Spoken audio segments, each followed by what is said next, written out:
দেবহাটা উপজেলার central high school সুবর্ণাবাদে উৎসাহ উদ্দীপনার মধ্য দিয়ে অনুষ্ঠিত হয়েছে এক মনোমুগ্ধকর বিতর্ক প্রতিযোগিতা। বৃহস্পতিবার ২৩ অক্টোবর দুপুর ১২টায় স্কুলের হলরুমে এ প্রতিযোগিতা অনুষ্ঠিত হয়। বিতর্কের মূল বিষয় ছিল দেশ গঠনে তারুণ্যের ভূমিকা। প্রতিযোগিতায় দুই দল অংশগ্রহণ করে যুক্তিতর্কের মাধ্যমে দেশের উন্নয়ন ও পরিবর্তনে তরুণ প্রজন্মের ভূমিকার নানা দিক তুলে ধরে।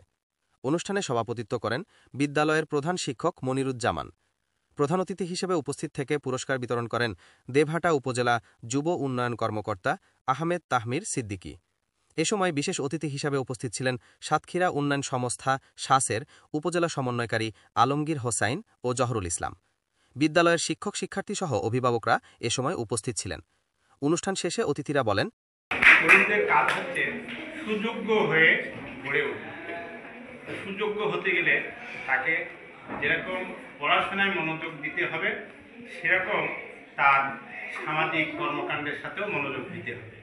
কারণ পড়াশোনা তার ব্যক্তিগত এবং সামাজিক হচ্ছে যে সমাজে আমি চলাফেরা করি, সেখানে বিভিন্ন শ্রেণী বিভিন্ন ধর্মের লোকজন আমরা বসবাস করি।